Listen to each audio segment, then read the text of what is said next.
just trying.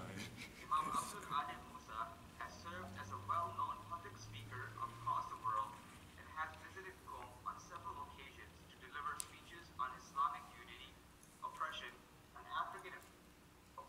African Americans, and his experience as a convert Muslim, as well as to attend Islamic unity conferences held in Tehran. Please welcome Imam Musa with the loud salawat. Okay. Bismillah ar-Rahman ar-Rahim. Alhamdulillah. Alhamdulillah. Ahmaduhu wa asta'inuhu wa astadihi wa astaghfiruhu wa umminu bihi jalla wa ala wa la akfuruhu wa ashhadu an la ilaha illallah wa ashhadu anna Muhammadan abduhu wa rasuluhu. As-salahu bil huda wa din al-haq liyadhhiruhu ala din kulihi walau karihal mushrikun. It's a great honor, it's a great privilege to be here celebrating the Hajj conference. We participated in almost every Hajj conference in the past. The first major talk that I gave at Hajj conference in Canada, in Toronto, was probably around 1984. Many of the great ulama was there. Ayatollah Mahdavikani, Ayatollah Zanjani, Ayatollah Jannati. All of those, it was Dr. Kaleem Siddiqui. For us, that was a great annual event. As Brother Mekki said before, when he was a kid, of course I was already grown, as you can see. And so it was a great event that we had on a yearly basis. Bismillah ar-Rahman ar-Rahim. Baratun min Allahi wa rasulihi illa alladhina ahadtum min al-mushrikeen. The title of those was Barat al-Mushrikeen. You know, Surah 9 has Surah Tawbah, but it's also called Surah Barat, Barat al-Mushrikeen.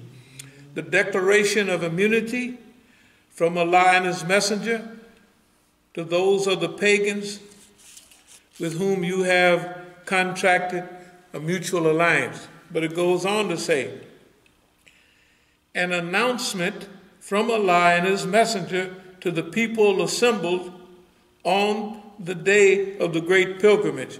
I'd like to mention that this Risala, this part of Quran, was received after the Muslims had started and went to Hajj. Abu Bakr was the leader of the Hajj. Then the Prophet ﷺ received this revelation, and he sent Imam Ali to deliver this at the Hajjul Akbar, or as it says, an announcement from Allah and His Messenger to the people. He wanted a family member to deliver this, because this is to the Hajjul Akbar, this is the big Hajj, on the day of the great pilgrimage, that Allah and His Messenger dissolved treaties of obligations with the pagans. If then ye repent, it were best for you. But if you turn away, know ye that ye cannot frustrate Allah and proclaim a grievous penalty to those who reject faith. I want to read the ayat that comes after that, and I want to explain something that's been going on for decades now. But the treaties are not dissolved with those pagans with whom you have entered into alliance, and who have not subsequently failed you in aught, nor aided anyone against you. So fulfill your engagements with them to the end of their term, for Allah loveth the righteous. We relate this directly to Syria. Now you got to remember the days. This is back in the 80s. Everybody was blaming the Islamic Republic for having a relationship with Syria. because they was at war with Iraq. But Syria was almost exactly like Iraq. They were both Ba'ath governments, right? In fact, you could have took Hafiz Assad in those days, right, and put him in Iraq, and you could have took Saddam Hussein and put him in Syria, because they were both Ba'athists. Now, they say, of course, Syria is mostly a so-called Sunni country, but the leaders were Alawiyan. Okay, there's many Christians there and what have you. And so this last ayat justifies the relationship Iran had with Syria, then and now. Why? Because Syria was the only country in those days, the only Arab country that did not fight with the rest of the Arab country. Egyptian pilots, Egyptian technicians, Jordanian regulars, right? Money from Saudi Arabia, all kind of technicians from all over the Arab world was fighting with Saddam against Iran. Syria was the only one. And as far as I know, we might be the only ones that have pulled this ayat from those days. And we related it even in those days, so people would understand this Barat al-Mushrikeen, the disavowal or immunity to those who had treaties with the Muslims, right? But now, however you want to classify Syria, it will fall under some of these categories. But the treaties are not dissolved with those pagans. So if you want to call Hafiz Assad and Alawi and pagans, multi-theist, or whatever you want to call them, right? Here's what the treaty says. The declaration says. You have entered into alliance and who have not subsequently failed you in aught, nor aided anyone else against you. They haven't fought against you. They haven't joined anyone who's fighting against you. So fulfill your engagements with them to the end of their term, for Allah loveth the righteous. So this is clarifying for those days certain issues. Now, I want to go a little farther. Today, there's something called what we call strategic alliance. Strategic alliance relates to Iran, Iraq, Syria, and even now we have Yemen, and we even have Russia. In those days, Russia was the big evil Reds, the big evil communists, remember? Okay, so now, but you see in Syria, after Russia saw what happened in Libya, one of their allies, right? They said, hold it, we're not going to have that. And then that's when they began to join in 2015 or so, bombing the people, the Daesh and all that, who America had been bombing 2 years, and not one bomb landed anywhere near them, right? Because they were U.S. allies. The point today is this strategic alliance. Today, the Islamic Republic is not by itself. Iran is not alone anymore, you see. Now, there's a whole, the revolution itself, the victory of the revolution has fulfilled basically all the obligations at those times. We should talk about the survival of the Islamic Republic. I remember in '83 or something when we had the third or fourth anniversary of the revolution in Iran. We were so happy that this revolution had survived 3 or 4 years. Unbelievable. So it survived. The next thing was that if the revolution could be exported around the world, okay, if you look at the strategic alliance, if you look at what has happened since then with Iraq, what's happening with even in Qatif and the eastern provinces of Saudi Arabia, what's happening in Bahrain, what's happening all over the Muslim world, and what's happening with the Houthis in Yemen. Can you imagine that they have survived over 5 years with the wealthiest Arab country in the world fighting the poorest, and they still rolling along? So the export of the revolution is on a roll, a model.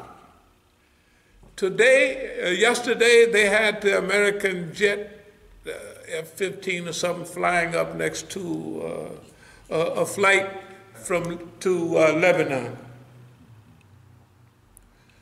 What does that mean? That means, this Magbag America, death to America. America is dead. America is having a meltdown right now. America is having a global, so death to America, that was one of the things. Magbag America, look at America then and look at America now. America's having a meltdown a public meltdown. They're flying around, they're attacking it's unbelievable that a military jet is so-called associates itself with, we're going to have an inspection. Now don't forget, 290 Iranians were shot down by the Vincennes in the Gulf. 290 men, women, and children died. The Vincennes American warship shot them down. So you could imagine how Iranians and Lebanese would feel today. Can you imagine? With these people coming to do their danger. I'm going to try to speed up a little bit. So what we have now, the best way I can put it is, this is your walayati faqih is a protection for a global protection against global fitna. That's what they told me and said. I can't read Farsi, but I can read the Arabic part. Anyway, so the other thing is, this was delivered at the University of Tehran a few years ago, and then they thought it was important, so they put it in the newspaper. Why did they put it in the newspaper? They put it in the newspaper because this is outlined to talk about unity. That was the purpose of Hajj. But now we're talking about a close unity. Walayati faqih is a safeguard. It's a protection against global fitna. And there's a lot of people now who's not that in love with walayati faqih. But you have to look at the world. Afghanis have been fighting now over 40 years, and they're not cowards. So what's the problem? They don't have walayati faqih. Pakistan, right? Right next door, they don't have walayati faqih. Iraq has went through one transition after another, although they may be at least 65 or 70% Shias without walayati faqih as a monitor, to give direction, to give solidarity, right? Walayati faqih submits only to Islam, not to cliques. We have been against cliques all the time. Why? Because cliques make It's like Democrats and Republicans, right? So we have cliques amongst the Muslims. We have liberals, we have principalists. We can't afford that right now. That's what this article talks about. We cannot afford, with the whole world beaming down on us, right, trying to destroy Islam, we cannot afford to put cliquism, our personal group, above what's good for Islam. And now we have to say something very clearly. When you look around the world, right, Allah has handed the lovers of Ahlul Bayt the ball to carry during this generation of Islam. That's just the way it is, right? That means you have to be above all internally, above all divisionary, against all types of separation, right? So what will settle that? The concept of walayati faqih, right? Walayati faqih keeps us focused, keeps us disciplined, keeps us keeping Islam in balance, the mizan, right, in the right direction. What does it do? If I was talking to some of my old friends, you know what I'd tell them to do? I would tell Javad Zarif right now, you go give Ahmadinejad a big hug. Why would I say that? Because to make sure that no one puts their group, right? This is just too good. We could mention many names. But I would say, you go and give right now Ahmadinejad a big hug. Because you can't afford, right, any variances. That's why in the beginning, during the early years of the revolution, we didn't have too many cliques. It was Khat al-Imam, the line of Imam Khomeini, if y'all remember that. I guess y'all kind of young, so you may not. The line of Imam, right? And so we all had our personal views. After any revolution, there's going to be some differences in opinion. Whether we should have a strong economy, whether we should have laissez-faire, right? How we're going to treat these people or that people, this is automatic. But during this period of time, we have to put Islam first. Islam has to be first. That's the purpose of walayati faqih. He can't be in a clique. He has to keep Islam number one. He has to keep it first.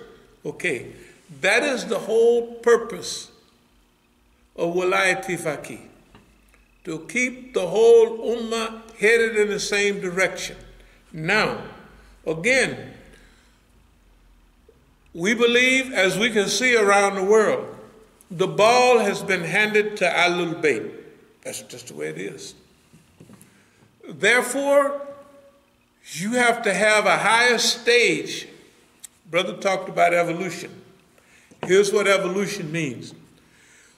Evolution, you don't want to be equine types in evolution. For instance, equine have evolved. They continue to evolve. But the world, the evolution of the world and the Islamic movement was moving at 100 miles an hour. The evolution of the Islamic movement was at 100 miles an hour. Equine was evolving, but at 40 miles an hour, behind the curve. They wasn't evolving enough to keep up. Therefore, the mistakes they made in Egypt, we won't go into it, but we said right here, there will be no Arab Spring. There is no Arab Spring. And anybody that bites off a piece of it, they're going to get bit real hard. That's what happened. The Islamic Republic is acting in behalf of the Muslim Ummah worldwide. Therefore, the ethics, the akhlaq, has to be at the highest level. No doubt about it. It has to be above cliquism.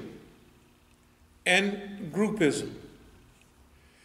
We don't have to worry about as much Magbag Amrika as we do about ourselves. I want you to look at the world just right now. Just in case you can't look out the window to see it, but just think. Look what's done happened.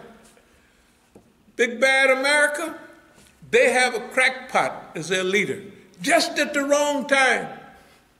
He's picked on China, right? Look at it. And China's on the road. He done picked on China. Yeah, we're going to do this. He done picked on Russia, right? So the United States, Russia and Iran has a relationship. Russia, China, and Iran have their individual relationships and their collective relationship. They're talking about individual currency, world currency. I'm telling you, this is the day. But like we told people at the Anjuman conference in San Francisco, since Allah is handing you the ball, you have to look out and make sure that you safeguard the interests of the Muslims, of the Ummah, that you act and you carry yourself in a special way to safeguard the interests of the Ummah, and that you are not doing anything that makes the people that give you their allegiance and their support, but they want you to support them and stick with them and make sure their family and their friend, everybody is safe, right, under that concept of Vilayat Faqih.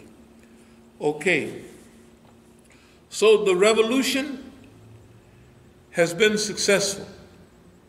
I want to read one more ayat before I leave, and that will, Bismillahirrahmanirrahim. Ya ayyuha alladhina amanu, laqitum fiyatan fathbutu wadhkurullaha kathiran la'alakum tuflihun wa ati'ullaha wa rasulahu la tanazzahu fatafshal